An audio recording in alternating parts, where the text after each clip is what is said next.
Meu nome é Helena, tenho 38 anos. Desde muito jovem, aprendi a ser o alicerce da família. Trabalho como orientadora pedagógica em uma escola particular e, apesar da rotina puxada, sempre fiz questão de ser presente para minha filha Camila, de 12 anos. A maternidade me deu forças, mas o casamento com Marcos, que já dura 15 anos, há tempos deixou de ser um porto seguro. O que antes parecia cumplicidade se transformou em frieza, e cada vez mais me sentia como uma estranha dentro da própria casa.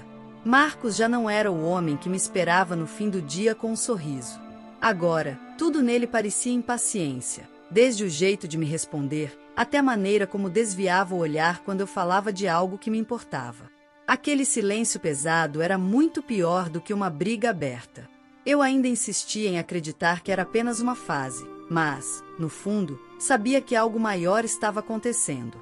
Em meio a essa crise silenciosa, uma alegria surgia: o casamento da minha irmã caçula, Patrícia. Desde menina, ela sempre foi meu oposto. Onde eu era reservada, ela era expansiva. Onde eu preferia observar, ela fazia questão de ser o centro das atenções. Patrícia sempre trouxe luz para nossa família, e agora, com Daniel, parecia finalmente ter encontrado alguém que a completava. Eu estava genuinamente feliz por ela, mesmo que meu coração estivesse em pedaços. Marcos, no entanto, demonstrava pouco ou nenhum interesse. Sempre que eu comentava sobre as reuniões de preparativos, ele resmungava ou zombava: "Você fala mais desse casamento do que falou do nosso. Talvez porque o dela tenha algo de especial que o nosso nunca teve, né?" Essas palavras cortavam fundo, mas eu aprendi a silenciar. Não queria que Camila fosse testemunha de mais discussões. Ainda assim, a cada piada amarga dele, algo dentro de mim se partia um pouco mais. Camila, embora ainda uma criança, tinha sensibilidade suficiente para perceber a atmosfera da casa. Eu notava em seus olhos o incômodo quando Marcos me ignorava ou quando falava comigo como se eu fosse um peso. Muitas vezes, ela me abraçava sem dizer nada, como se quisesse me proteger do próprio pai. E esse gesto, apesar de me consolar, me trazia culpa. Não era justo que minha filha tivesse que amadurecer cedo demais por causa das nossas falhas. Às vésperas do casamento, a tensão aumentou. Patrícia me ligava a todo momento, pedindo ajuda com detalhes que iam desde a escolha das flores até a organização da mesa de doces.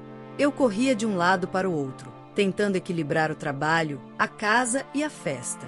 E, mesmo cansada, fazia tudo de coração aberto, porque a felicidade dela era algo que eu queria ver florescer. Mal sabia eu que, no meio dessa alegria, meu mundo estava prestes a ruir. Foi nessa mesma semana que Dona Irene, minha sogra, encontrou espaço para alfinetar. "Helena, espero que você não tente chamar atenção para si nesse casamento. Patrícia merece ser o centro das atenções, não você com suas caras de coitadinha." Aquilo doeu, não porque fosse inesperado, mas porque se somava a anos de pequenas humilhações. Ela nunca me aceitou de fato, sempre reforçando a ideia de que Marcos havia se casado abaixo do que merecia. Engoli em seco e respondi apenas com um sorriso amargo. Naquela altura, eu já sentia que algo estava errado com Marcos. Ele quase não dormia no quarto, inventando desculpas sobre trabalho ou insônia. Eu chegava a ouvir o som do celular vibrando de madrugada, e quando me aproximava, ele rapidamente virava a tela para baixo. O silêncio dele gritava mais do que qualquer confissão. E eu, mesmo sem provas, já estava sendo consumida por uma certeza incômoda. Havia outra vida, paralela à nossa, que eu não conhecia. No dia do casamento, prometi a mim mesma que nada abalaria a alegria de Patrícia. Escolhi um vestido azul claro, discreto, mas elegante, e arrumei Camila com todo carinho. Quando nos olhamos no espelho, vi em seus olhos a admiração infantil misturada com preocupação. "Mamãe, hoje você está linda", ela disse, e eu segurei sua mão com força, sentindo que precisava daquela coragem emprestada. Chegamos ao salão no horário marcado, e o ambiente estava mágico. As luzes penduradas criavam um brilho suave, a música instrumental tornava tudo ainda mais emocionante, e Patrícia, radiante em seu vestido branco, parecia saída de um conto de fadas. Daniel, sorridente e sereno, a olhava como se o mundo inteiro tivesse desaparecido. Ver minha irmã tão feliz me fez acreditar, por um instante, que o amor ainda valia a pena. Mas Marcos destoava completamente da atmosfera. Ele cumprimentou algumas pessoas com pressa e logo se isolou em um canto, mexendo no celular. Eu observei de longe, fingindo naturalidade, mas sentia o desconforto aumentar. Camila, percebendo, não soltava minha mão e se mantinha próxima, como se previsse que algo ruim estava prestes a acontecer. Durante os discursos e brindes, percebi que Marcos me observava com um olhar estranho. Não era apenas frieza, havia um certo cálculo, como se ele tivesse planejado algo para aquele momento. Seu sorriso discreto não combinava com a ocasião, e isso fez minha pele arrepiar. Meu coração disparou, porque uma voz interna me dizia que ele não havia ido ali apenas para acompanhar um casamento, mas para encerrar de vez o nosso. E foi justamente essa sensação que me acompanhou até o instante em que tudo desmoronou. O salão estava iluminado por lustres que lançavam reflexos dourados nas taças e nos arranjos florais, criando um ambiente digno de um conto de fadas. Mas dentro de mim, o coração latejava pesado, tentando esconder a tempestade que eu já sentia se aproximando. Roberto sorria educadamente, cumprimentava familiares e vizinhos, mas havia uma frieza em seus olhos que ninguém mais parecia notar. Eu percebia porque conhecia cada detalhe de suas expressões, cada curva do seu rosto quando algo não estava bem. Enquanto eu ajudava minha irmã a ajustar discretamente a cauda do vestido de noiva antes da entrada triunfal, Roberto se aproximou e sussurrou ao meu ouvido: "Depois da festa, preciso conversar com você. Não dá mais para fingir." Meu corpo gelou. Aquela frase caiu sobre mim como uma sentença, mas não havia tempo para pedir explicações. O cortejo já começava, e eu precisava disfarçar minhas lágrimas para não estragar o momento de felicidade da minha irmã. Durante a cerimônia, tentei me concentrar nos votos emocionados dos noivos, mas minha mente voltava repetidamente àquela frase cortante: "Não dá mais para fingir." O que ele queria dizer com aquilo? Eu lembrava de noites em que, ao deitar ao seu lado, ele virava para o outro lado da cama em silêncio. Lembrava de mensagens apagadas no celular, de atrasos justificados com desculpas vagas. O medo me corroía, mas eu me agarrava à esperança de que tudo não passasse de uma crise passageira. Após os aplausos e o brinde, quando os convidados já se espalhavam pelo salão, Roberto se aproximou novamente, agora mais decidido, e com um sorriso forçado nos lábios disse: "Assim que a festa acabar, vou embora. Não adianta tentar me impedir." Meu coração parou. Olhei para ele em choque, mas o barulho das músicas, das risadas e dos copos tilintando abafou minha reação. Senti como se estivesse isolada em uma bolha, em um mundo que desmoronava só para mim, enquanto todos à volta celebravam. Tentei manter a postura. Sorri quando era necessário, participei das fotos, dancei com parentes. Mas por dentro, minha alma estava despedaçada. Eu me perguntava como era possível que, no dia mais importante da minha irmã, meu marido escolhesse justamente aquele momento para declarar que iria embora. Seria frieza ou estratégia? Ele sabia que eu não poderia reagir ali, diante de todos, sem causar um escândalo. Então se aproveitava do cenário para cravar sua decisão como um golpe certeiro. No meio da pista de dança, minha irmã notou meu olhar distante e perguntou baixinho: "Você está bem?" Balancei a cabeça em sinal afirmativo, sem coragem de contar nada. Não queria que seu dia fosse manchado pelos meus problemas. Mas no fundo, algo dentro de mim gritava, pedindo que alguém me abraçasse e dissesse que eu não estava sozinha. Eu me sentia encurralada, como se cada passo de dança fosse apenas uma forma de adiar o confronto inevitável.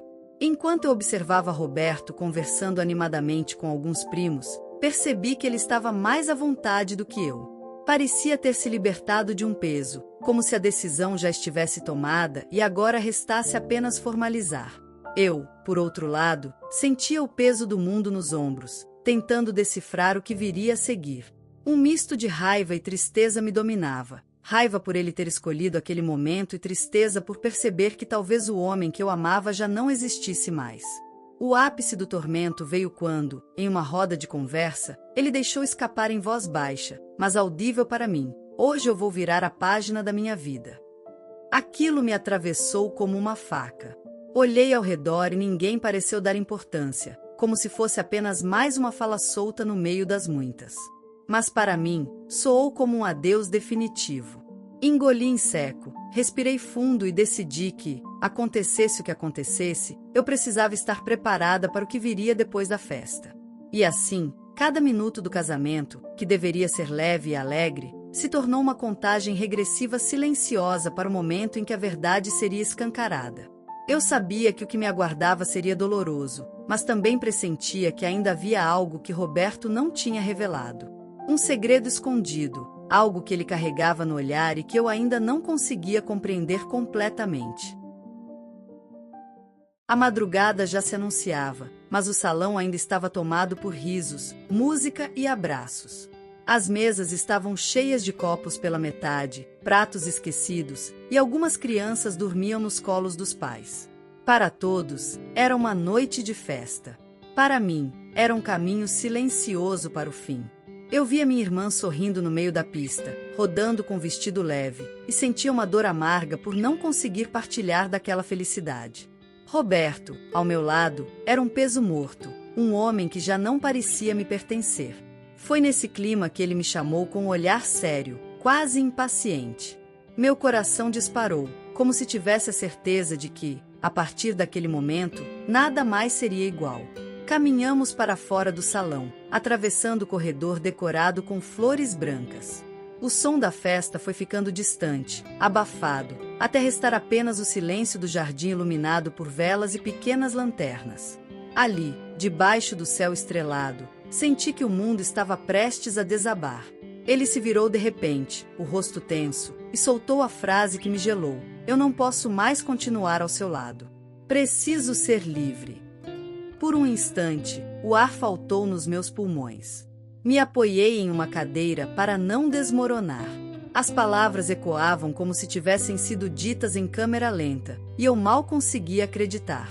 Com a voz entrecortada, perguntei: "É outra mulher, não é? Você já não me ama há muito tempo, não é isso?" Ele desviou os olhos, e esse silêncio foi a confirmação mais cruel que poderia receber. Eu senti as lágrimas queimarem antes mesmo de escorrer. Queria gritar, sacudi-lo, perguntar por que escolhera justamente aquela noite, a do casamento da minha irmã, para me despedaçar. Mas minhas palavras saíam fracas, sufocadas. Ele finalmente respondeu, sem emoção: "Você merece ouvir a verdade hoje. Eu já não sou o homem que você acreditava. Estou cansado de viver assim." Cada palavra dele era como uma martelada em minha alma. E eu, perdida, apenas tremia. Foi nesse momento que minha irmã surgiu. Talvez tivesse notado minha ausência, talvez apenas seguisse o instinto de quem sempre cuidou de mim. "O que está acontecendo? Por que vocês estão assim?" perguntou, alarmada. Eu quis proteger o dia dela, não arruinar sua festa. Mas antes que eu pudesse inventar uma desculpa, Roberto respirou fundo, e percebi que ele estava decidido a pôr tudo para fora. O nervosismo em seus olhos denunciava que carregava algo muito maior do que eu havia imaginado. Ele me olhou fixamente, como se buscasse coragem. Então, diante de mim e da minha irmã, soltou o segredo que guardara por tanto tempo: "Eu vou embora porque tenho outra família. Eu tenho um filho fora do casamento, e não posso mais esconder isso." O impacto foi devastador. Meu corpo inteiro estremeceu. Minha irmã levou as mãos ao rosto, sem acreditar no que acabará de ouvir. Eu, por minha vez, me sentei pesadamente na cadeira do jardim, incapaz de me manter em pé. Todas as peças que antes pareciam confusas agora se encaixavam. As viagens de trabalho, os telefonemas interrompidos, os finais de semana em que ele inventava desculpas banais, tudo tinha uma explicação.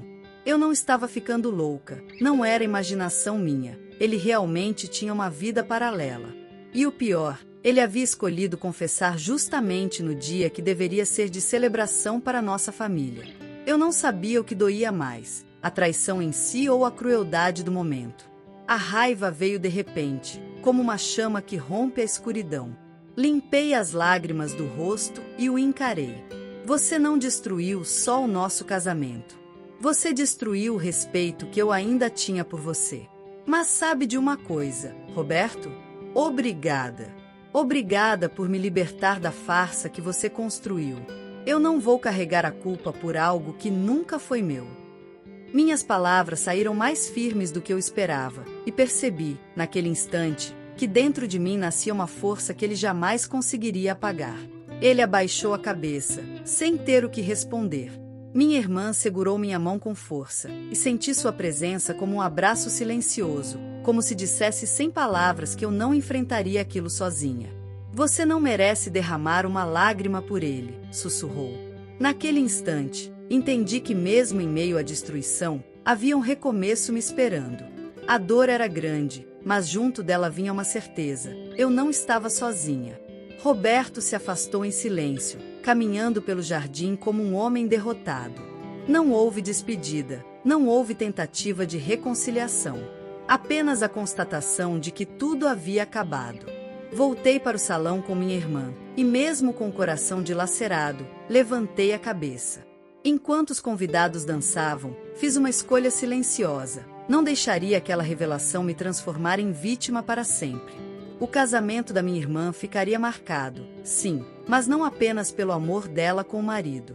Ficaria marcado também como o dia em que eu decidi renascer.